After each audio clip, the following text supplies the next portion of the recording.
ले टिटहरी उठावल, चाहे ले टिटहरी उठावल, संगे से गिर जब पहाड़, चाहे ले टिटहरी उठावल।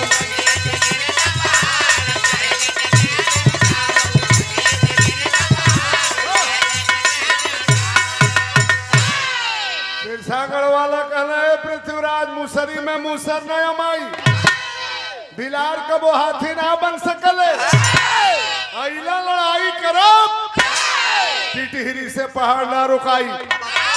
पृथ्वीराज भी बहादुर थे, कलन की एक बार हार गई कहीं हमका मुसरी टिटहरी बिलार बनावे लगलन, हिम्मत बांध के दोबारा चढ़ाई कई ना पृथ्वीराज। ए भैया जब चढ़ाई कई ना पृथ्वीराज तो कवि ने लिखा है, ये दुनिया में बंदूक के गोली लग जाई, कट्टा के गोली लग जाई, दुनिया के कोनो अस्पताल में दवाई हो सकेला, लेकिन मर्द आदमी के अगर बात के गोली लग गई, दुनिया के कोनो अस्पताल में दवाई बनल नाम या चढ़ाई डबल तुरतना पृथ्वीराज को चैन हम चुभे कलेजे में के जो सिर से वालों का बैन रहा, खून की होली मचा मचा कर बढ़ा वीर मलखान, देख वीरता नाहर की फिर भाग चले चौहान। हिम्मत जुटा के चढ़ाई कैले पृथ्वीराज दूसरी बार भी मलखान हरा दिया। जब सेना लेके भागलन दिल्ली की ओर, थूक के चटलन, गणी हथा ढेला फेंकलन, जब ले जियब तब ले फिर सिरसागढ़ की ओर ताकम नहीं, ससुर पगड़ी बनाई चाहे न बनाई। अब भगले चल गए दिल्ली में, लेकिन हमने के पुरनिया लोग एगो खिस्सा कहे लो के केहू से न हारे, अब अपने से हारी जाला, पहुंचल बा माहिल सिरसा गढ़र जा धनिया, धनी धनी भैने मोरा धनी मली खान बीरम, धन धन धन धन हमारी बाहिनिया। ये दुनिया में जे केहू से ना हारल अपने से हारल। मलखान की मामा के नाम रहे माहिल, कलश हमार बहने दो बार पृथ्वीराज के हरा के दिल्ली में भेज दिलस, पहुंच गए सिरसागढ़ के किला पर। मलखान की माई के नाम रहल ब्रह्मा, माहिल की बहन के नाम रहल ब्रह्मा, जाके पैर छू के प्रणाम कैलस, कहलस बार हमार बहन अपने कोख से ऐसा बेटा पैदा कैलू जवान पृथ्वीराज पगड़ी बनवावे। हमार बहने दो बार हरा के दिल्ली में भेज दिलस। बहनिया सुनलस अपनी भाई के मुंह से अपनी बेटा के बड़ाई,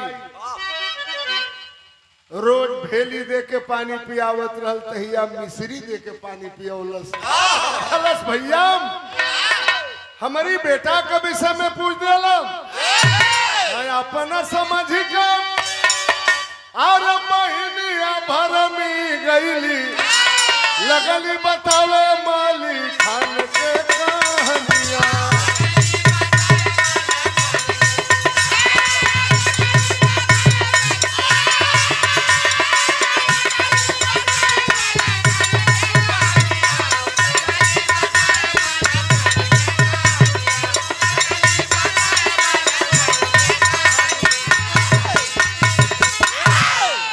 बहनिया कलश है भैया हमारा बेटा के विषय में पूछ दिला।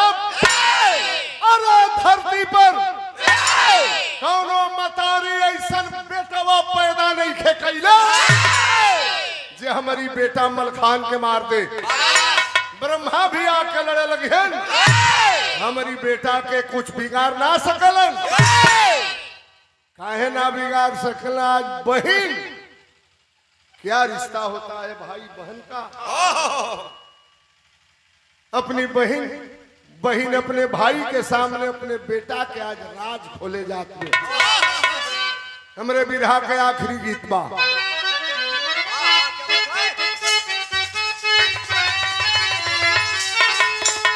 शारदा सिन्हा के कैसेट के गीत बा। बहुत विरोध हुआ शारदा सिन्हा का। पटना यूनिवर्सिटी में आज भी प्रोफेसर है। उसका पति कहा गाना मत गाओ, लेकिन बाहर संगीत से लगाओ। जितना भी गाना गाई अपने पति पर गाई, छोड़ दिया उसका पति। शारदा सिन्हा गौले रही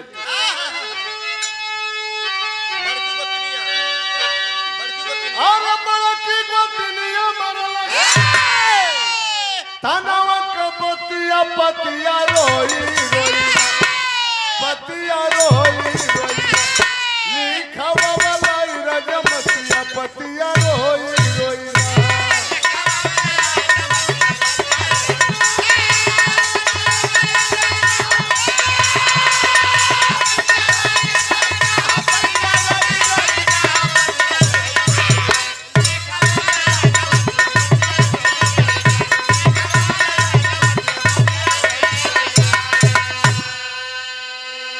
गौया लोग इतने बतावे लेकिन अंतरा में वो कैसे गौले रहली कि रोज रोज मंगरुआ मदरसा में जाला। एक दिन पंडित जी के चोरवल रहे ताला और वो करो उजरन मिलल बसंगतिया पतिया रोई रोई लिखवा वाला रजमतिया पतिया रोई रोई।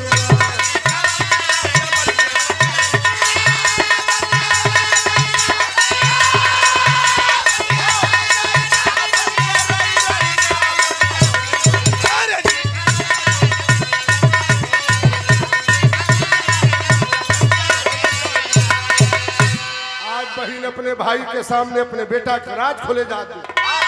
अरे अपना समझ के बोली धीरे से बचनिया बनिया चार ना चली बनिया चार ना चली ई ब्रह्मा के लिखनिया बनिया चार ना चली।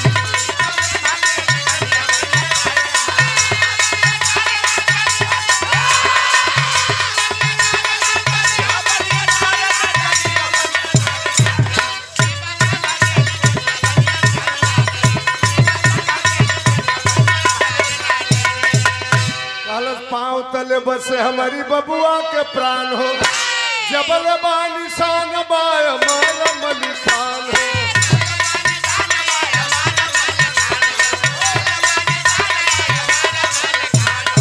और विश्व विजय भगत हो अरे बोलल तो बहनिया बनिया चार ना करी बनिया चार ना करी जनली नाव कर रहनिया बनिया चार ना करी।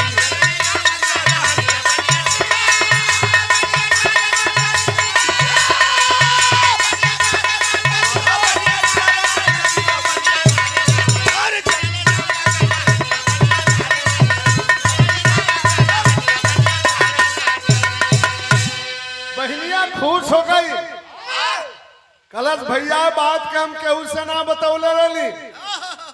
पूछिए दिया हमारी बेटा के विषय में। हमारे बेटा के पैर के तलुआ में पैर के नीचे कमल के निशान बा। आज जब कमल के निशान फटी ना ये धरती पर ब्रह्मा भी आके लड़े लगे हमारी बेटा के ना बिगाड़ सकेल। महिला सारे कई है चाहत रहल का हो भैया। वो जमाने में ऐसा मामा भी रहल, एहू जमाने में भी मामा, हालांकि दो चार थे मामा लोगन का बहुत खराब इतिहास मिलेला। कौन कौन? कंस मामा और मारीच मामा और शकुनी मामा माहिल मामा गेहूं का मामा। ई कबो जिंदगी में अपने बहने के पसंद नहीं की। महिला के जानकारी हो गई। अरे कांटों से यारी माली कर लिया। अरे निमंत्रण दिया भूल से पतझड़ को हरियाली हरियाली।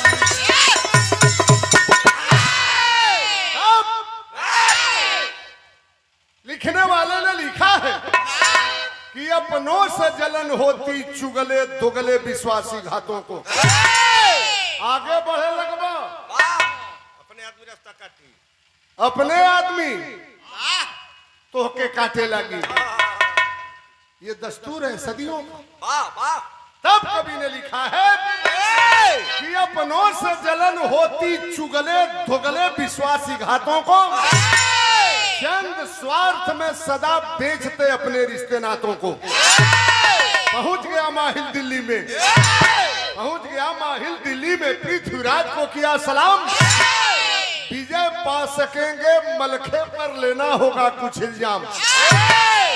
महिला पहुंच गई दिल्ली में, पृथ्वीराज के दरबार लगा रहल। पृथ्वीराज की जय हो, राजा की जय हो, दरबार की जय हो। पृथ्वीराज कहलन भैया माहिल कैसे आगमन भइल? महिला कहला चला एक बार और चढ़ाई करा सिरसागढ़ पर। पृथ्वीराज कहलन भैया तोहरे नाव माहिल हो, लगावे बजावे के काम जाने लग। हम कान धके आई रही कि जौले जियब तौले फेर सिरसागढ़ की ओर ना ताकब। महिला कहला समार भयने हो, कैसे मरी? एक उपाय हमरी लगे बा। सारा अपना ईमान धर्म वो माहिल बेच दिया।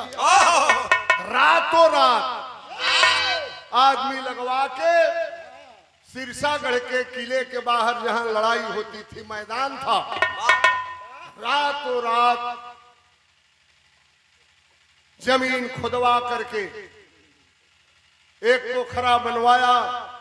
वही पोखरा में जगह जगह बरछी भाला गड़वा दियलस, ऊपर से मिट्टी से तुपवा दियलस।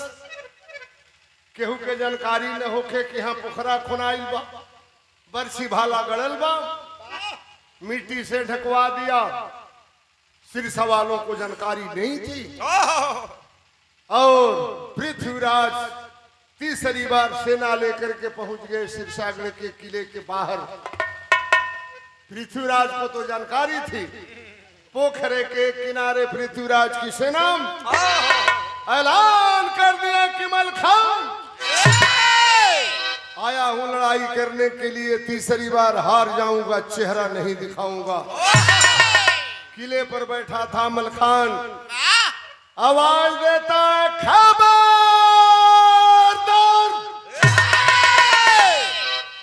अरे पृथ्वीराज चुल्लू भर पानी में डूब करके मर जाओ। दो बार हरा करके तुझे दिल्ली भेज दिया, तीसरी बार आए हो लड़ने के लिए। आज लड़ाई के मैदान में तुम्हारी खैरियत नहीं है। चल दिया बहादुर लड़ने के लिए, गया घर